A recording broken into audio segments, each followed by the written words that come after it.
ようこそハウス・デ・アリーベ。あれ、ここはどこだ？俺は何をしてるんだ？どうぞこちらへおかけください。早速あなたを煩わせているお悩みを聞かせてください。俺は来ようと思ってここに来たわけじゃないんだが。そのように言われる方は多いのですが、ここに来られたということは、あなたは何かしらの問題を抱えているはずです。お心当たりはございませんか？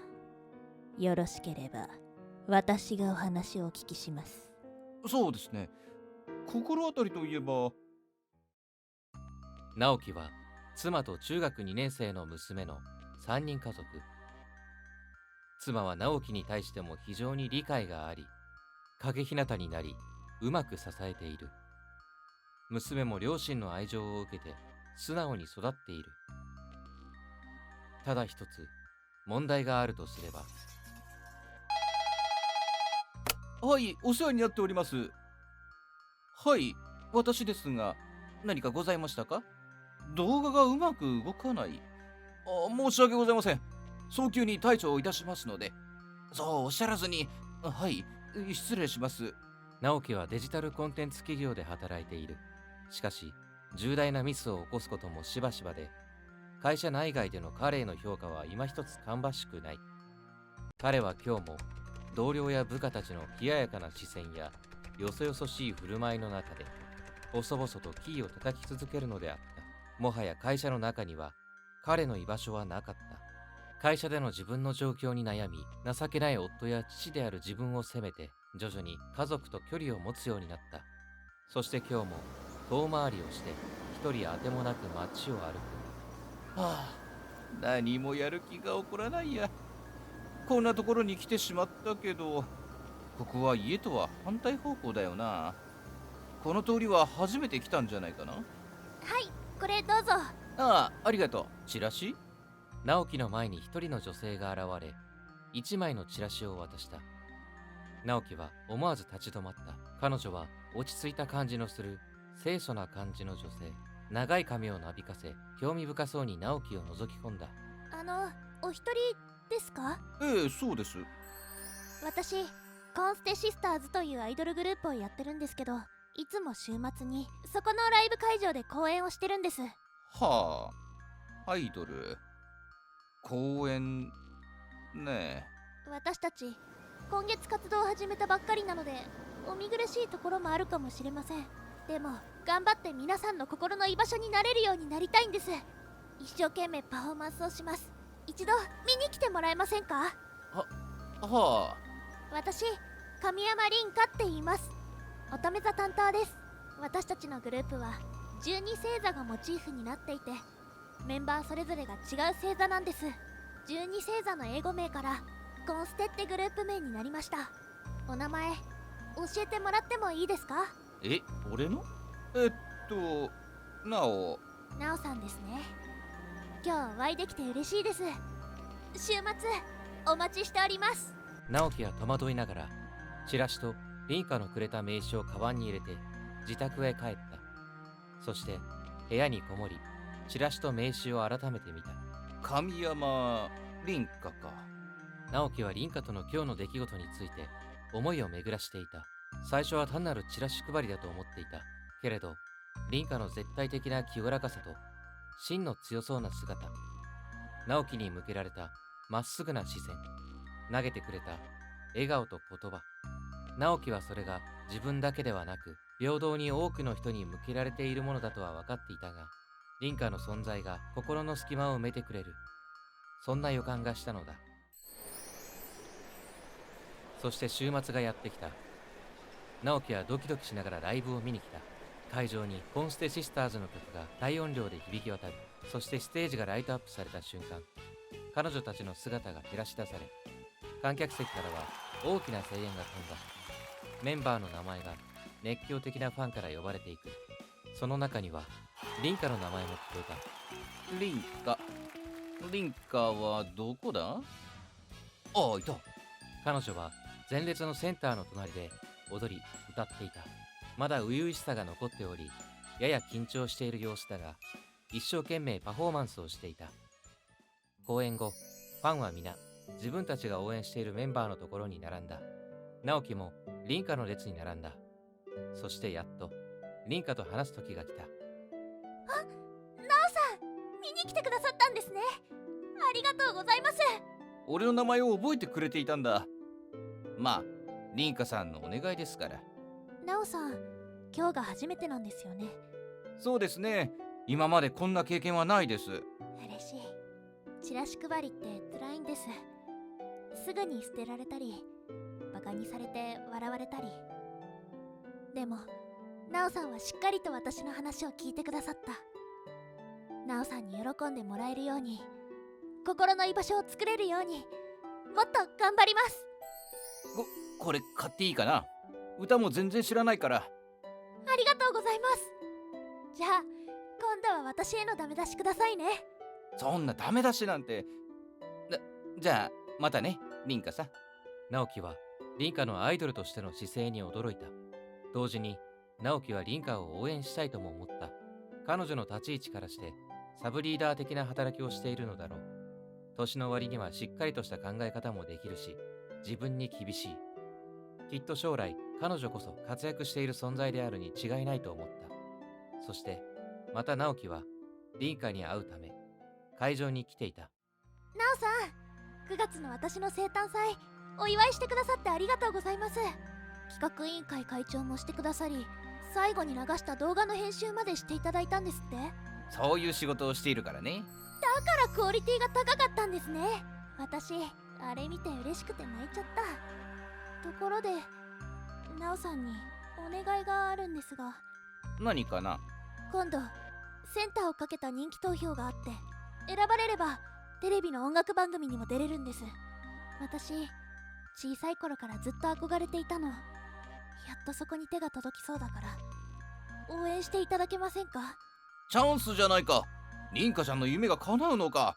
応援するよ。ありがとう。直樹はこの時すでに数知れずの公演を見に行き、彼女のグッズはありとあらゆるものを買い揃えていた。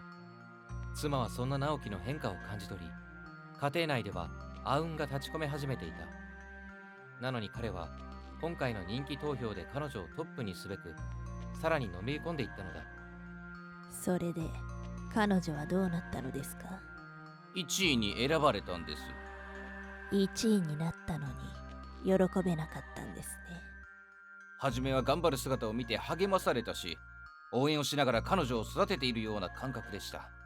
それに彼女に接することで嫌なことから解放されて自分らしくいられたのです。ですが凛花さんの望みが叶えば叶うほどファンの数は増え、会場もどんどん大きくなり、だんだんゆっくり話せなくなったんです。身勝手ですが、彼女が俺の手から遠く離れていってしまう感覚が嫌だったんです。まるで親離れをするような感じですね。だからあの時の俺はおかしかった。本当はそうでないのに、凛花さんが俺を裏切ったような気がして。だからテレビ番組出演の前日のあの公演の後も、その時何があったんですか。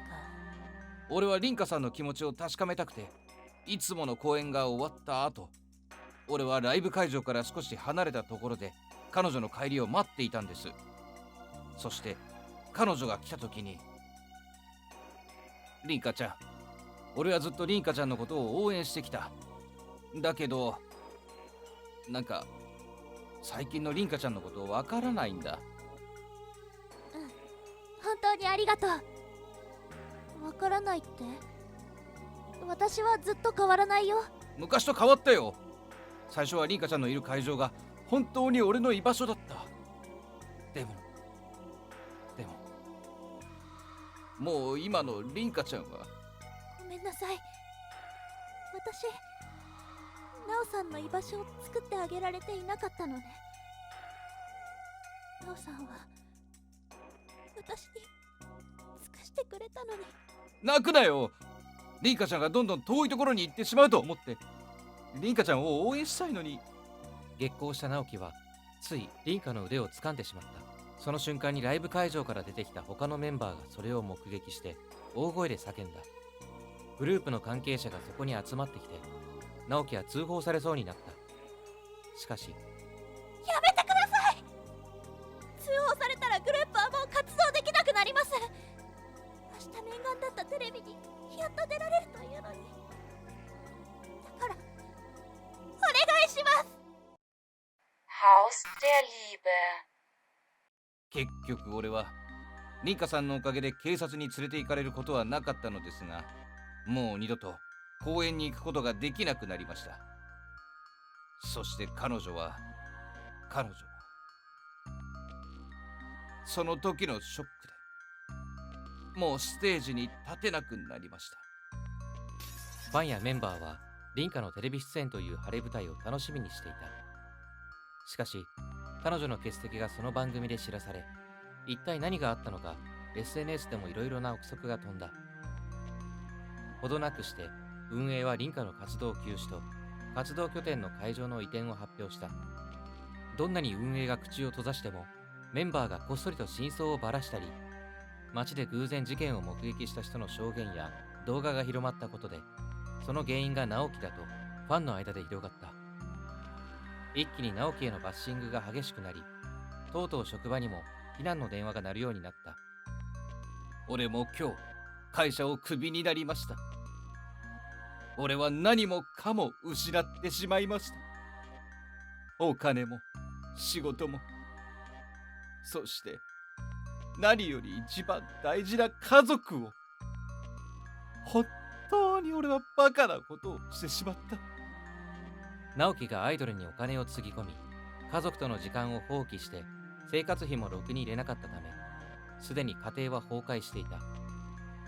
家族は極限まで耐えていたが、リンカとの事件をきっかけに嫁と娘は家を出てしまった。直樹は家族を本当に愛していたからこそ、理想の夫や父になりたかっ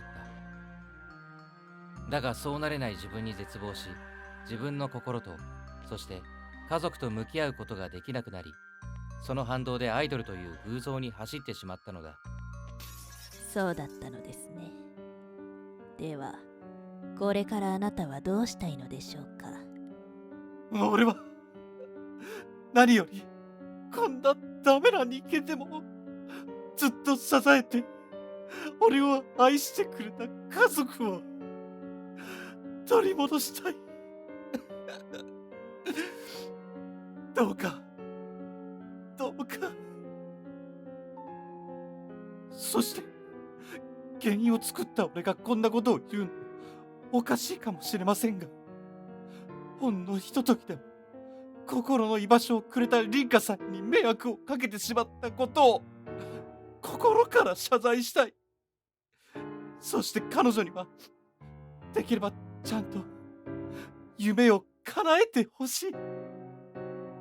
わかりました。私があなたのお力になりましょう。どうぞこちらを受け取りください。占い師は直樹に小さなバックルが2つついた茶色の革のブレスレットを渡した。このブレスレットは何ですか？そのブレスレットをつけていれば、あなたはきっと幸せになれるでしょう。でもこのブレスレットで何が変わるのでしょうか？ところでこれはおいくらになりますか？お代は結構です。またお越しください。そう、もうすでにいただきました。お金に換えることができないあなたの経験した思い出、記憶。いいんですか？ありがとうございます。ではお言葉に甘えてこちら身につけさせていただきます。なぜだかわかりませんが、あなたと話してると本当に幸せになれるような気がします。そう言って直樹は占い師から受け取ったアクセサリーを身につけた。その代わり一つ約束がございます。一度このブレスレットを身につけたら決して外さないようにしてくださいね。ありがとうございました。必ずつけておきます。数ヶ月後、楽しみにしていた週末がやってきた。直樹は愛する家族に話しかける。今日は数ヶ月ぶりにリンカに会いに行ってくるよ。今日は彼女の復活コンサートなんだ。ごめんな。すぐに帰ってきてちゃんと家族奉仕するからさ。数時間だけは許してくれよな。じゃあ行ってくるよ。直樹は目の前の愛する笑顔の家族にそう言って家を出た。だが実際は家族の姿はどこにもなく、家は閑散としていた。リンカちゃん、今日は私たちのために集まってくれてありがとう。皆さんの心の拠り所になってますか？なってるよ。直樹はこの界隈ではアイドルグループを潰してしまった迷惑な人間として人々から冷ややかな目で見られている。彼は閉鎖されたライブ会場の前で一人規制を上げている。占い師はその様子を水晶を通して眺めていた。直樹よ、お前は人に認められたいと思うがあまり、そのつまらないプライドで弱き心を隠した。身勝手にもよりどころではなく、自分だけの心の逃げ場所を求めたのだ。その結果、家族や他人に迷惑をかけた。本当に家族を大切に思うなら、時にはプライドをも捨てて家族に頼るべきだったのだ。そうすれば、あの優しいお前の家族なら本当にお前が求める居場所となったのに。もはやお前の人生を修復することはできない。だがそのアクセサリーをつけている限り、お前を幸せにしてくれるだろう。